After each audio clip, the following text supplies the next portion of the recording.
And we get Chapter 15, the discovery of Oz the Terrible. And this little bit of foreshadowing when they show us this little fellow. Who's that? Who knows? All right, let's do it. The four travelers walked up to the great gate of the Emerald City and rang the bell. After ringing several times, it was opened by the same guardian of the gate they had met before. "What, are you back again?" he asked in surprise. "Do you not?" she asked, answered the Scarecrow. "But I thought you had gone to visit the Wicked Witch of the West." "We did visit her," said the Scarecrow. "And she let you go again?" asked the man in wonder. "She could not help it, for she is melted," explained the Scarecrow. "Melted? Well, that is good news indeed," said the man. "Who melted her?" "It was Dorothy," said the Lion gravely. "Good gracious!" exclaimed the man, and he bowed very low indeed before her. Then he led them into his little room and locked the spectacles from the great box on all their eyes, just as he had done before. Afterward, they passed on through the gate into the Emerald City, and when the people heard from the guardian of the gate that they had melted the Wicked Witch of the West, they all gathered around the travelers and followed them in a great crowd to the Palace of Oz. The soldier with the green whiskers was still on guard before the door, but he let them in at once, and they were again met by the beautiful green girl, who showed each of them to their old rooms at once, so that they might rest until the great Oz was ready to receive them. The soldier had the news carried straight to Oz that Dorothy and the other travelers had come back again after destroying the Wicked Witch. But Oz made no reply. They thought the great wizard would send for them at once, but he didn't.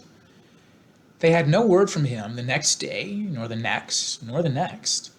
The waiting was tiresome and wearying, and at last they grew vexed that Oz should treat them in so poor a fashion after sending them to undergo hardships and slavery. So the Scarecrow at last asked the green girl to take another message to Oz, saying if he didn't let them in to see him at once, they would call the winged monkeys to help them and find out whether he keeps his promises or not.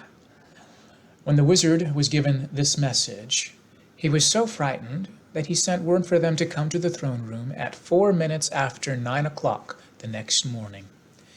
He had once met the winged monkeys in the land of the West, and he didn't wish to meet them again.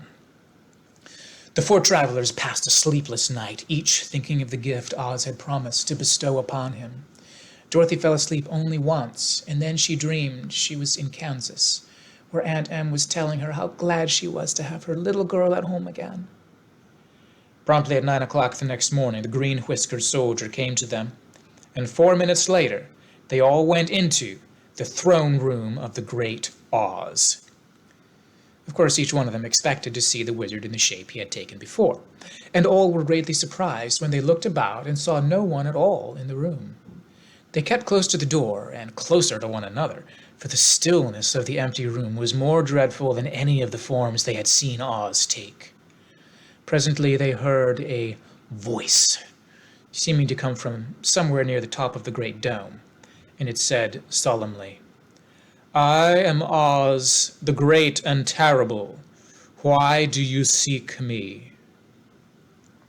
They looked again in every part of the room, and then, seeing no one, Dorothy asked, "Where are you?"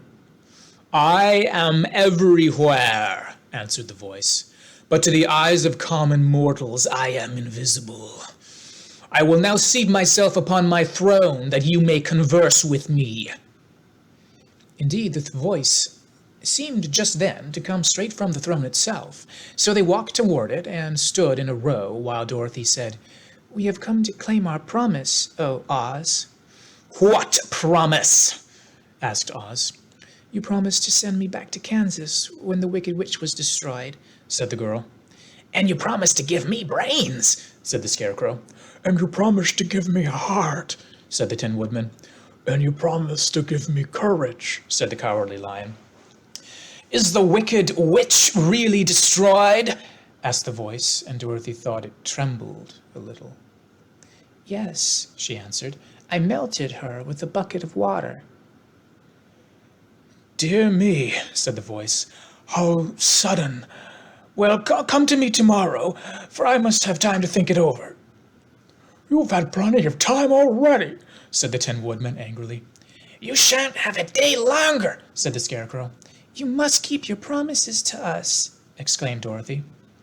The lion thought it might be as well to frighten the wizard, so he gave a large, loud roar, which was so fierce and dreadful that Toto jumped away from him in alarm and tipped over the screen that stood in a corner. As it fell with a crash, they looked that way, and the next moment all of them were filled with wonder. For they saw, standing in just the spot the screen had hidden, a little old man with a bald head and a wrinkled face, who seemed to be as much surprised as they were. The Tin Woodman, raising his axe, rushed toward the little man and cried out, "Who are you?" "I am Oz, the great and terrible," said the little man in a trembling voice.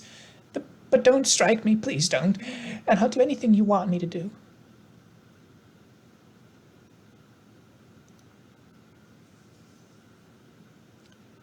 Our friends looked at him in surprise and dismay. "I thought Oz was a great head," said Dorothy. "And I thought Oz was a lovely lady," said the Scarecrow. "And I thought Oz was a terrible beast," said the Tin Woodman. "I thought Oz was a ball of fire," exclaimed the Lion. "No, you are all wrong," said the little man meekly. "I have been making believe." "Making believe?" cried Dorothy. "Are you not a great wizard?" "Hush, my dear," he said. "Don't speak so loud, or you will be overheard. I should be ruined. I'm supposed to be a great wizard." "And aren't you?" she asked. "Not a bit of it, my dear. I'm just a common man." "You're more than that," said the Scarecrow in a grieved tone. "You're a humbug." "Exactly so," declared the little man, rubbing his hands together as if it pleased him. "I am a humbug." "But this is terrible," said the Tin Woodman. "How shall I ever get my heart?" "Unlike my courage?" asked the Lion. "Or I my brains," wailed the Scarecrow, wiping the tears from his eyes with his coat sleeve. "My dear friends," said Oz, "I pray you not to speak of these things. Think of me and the terrible trouble I'm in at being found out."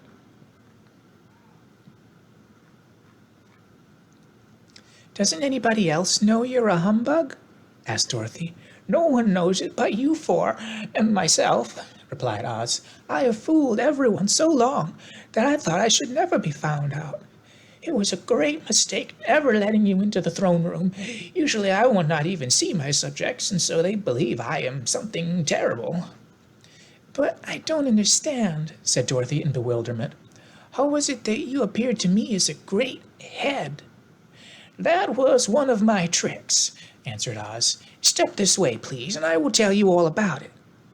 He led the way to a small chamber in the rear of the throne room, and they all followed him. He pointed to one corner, in which lay the Great Head, made out of many thicknesses of paper, and with a carefully painted face. "This I hung from the ceiling by a wire," said Oz. "I stood behind the screen and pulled a thread to make the eyes move and the mouth open." "But what about the voice?" she inquired. "Oh, I am a ventriloquist," said the little man, "and I can throw the sound of my voice wherever I wish, so that you thought it was coming out of the head. Here are the other things I used to deceive you." He showed the Scarecrow the dress and the mask he had worn when he seemed to be the lovely lady, and the Tin Woodman saw that his terrible beast was nothing but a lot of skins all sewn together with slats to keep their sides out. As for the ball of fire, the false wizard had hung that also from the ceiling. It was really a ball of cotton, but when oil was poured upon it, the ball burned fiercely. "Really," said the Scarecrow, "you ought to be ashamed of yourself for being such a humbug." I certainly am," answered the little man sorrowfully, "but it was the only thing I could do. Sit down, please, there are plenty of chairs, and I will tell you my story." So they sat down and listened while he told the following tale. "I was born in Omaha." "Why, that isn't far from Kansas," cried Dorothy. "No, but it's farther from here," he said, shaking his head at her sadly. "When I grew up, I became a ventriloquist, and at that I was very well trained by a great master. I can imitate any kind of bird or beast." Here he meowed like a kitten that Toto pricked his ears up and looked everywhere to see where she was. After a time, continued Oz, I tired of that and became a balloonist. What is that? Asked Dorothy. A man who goes up in a balloon on circus day so he can draw a crowd of people together and get them to pay to see the circus, he explained. Oh, she said, I know. Well, one day I went up in a balloon and the ropes got twisted so that I couldn't come down again.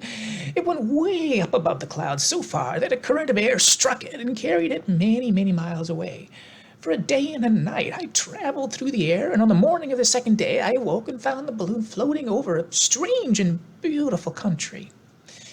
It came down gradually, and I was not hurt a bit, but I found myself in the midst of a strange people who, seeing me come from the clouds, thought I was a great wizard. Of course I let them think so, because they were afraid of me and promised to do anything I wished them to do. Just to amuse myself and to keep the good people busy, I ordered them to build this city and my palace, and they did it all willingly and well. Then I thought, as the country was so green and beautiful, I would call it the Emerald City, and to make the name fit better, I put green spectacles on all the people so that everything they saw was green. But isn't everything here green? Asked Dorothy.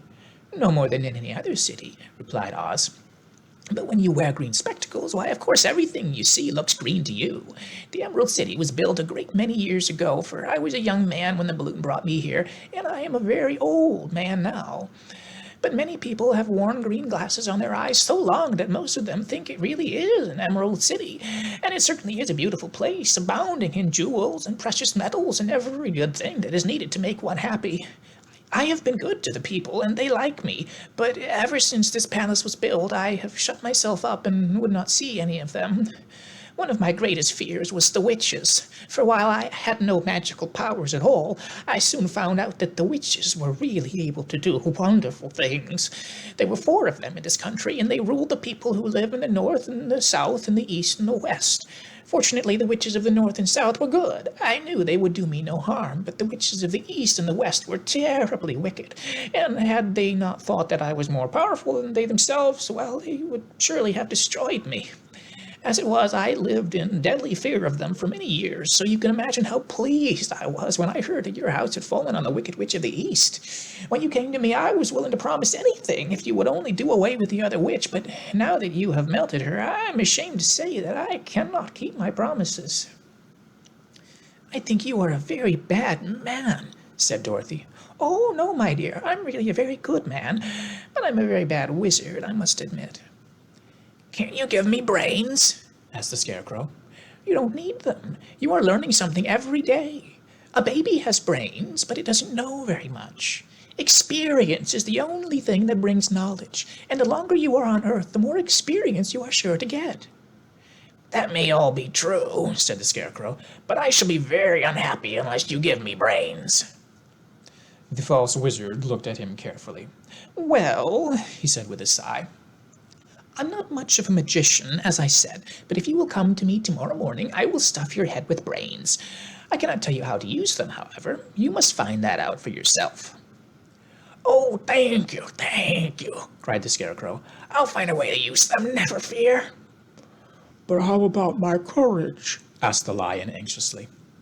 You have plenty of courage, I'm sure, answered Oz. All you need is confidence in yourself. There is no living thing that is not afraid when it faces danger. True courage is in facing danger when you are afraid, and that kind of courage you have in plenty. Perhaps I have, but I'm scared just the same, said the Lion. I shall really be very unhappy unless you give me the courage, the sort of courage that makes one forget he is afraid. Very well. I will give you that sort of courage tomorrow, replied Oz. How about my heart? Asked the Tin Woodman. Why, as for that, answered Oz, I think you are wrong to want a heart. It makes most people unhappy. If you only knew it, you are in luck not to have a heart. That may be a matter of opinion, said the Tin Woodman. For my part, I will bear all the unhappiness without a murmur if you will give me the heart. Very well, answered Oz meekly. Come to me tomorrow, and you shall have a heart. I have played wizard for so many years that I may as well continue the part a little longer. And now, said Dorothy, how am I to get back to Kansas? We shall have to think about that, replied the little man. Give me 2 or 3 days to consider the matter, and I'll try to find a way to carry you over the desert. In the meantime, you shall all be treated as my guests, and while you live in the palace, my people will wait upon you and obey your slightest wish. There's only one thing I ask for in return for my help, such as it is. You must keep my secret, and tell no one that I am a humbug. They agreed to say nothing of what they had learned, and went back to their rooms in high spirits. Even Dorothy had hoped that the great and terrible humbug, as she called him, would find a way to send her back to Kansas, and if he did, that she was willing to forgive him everything.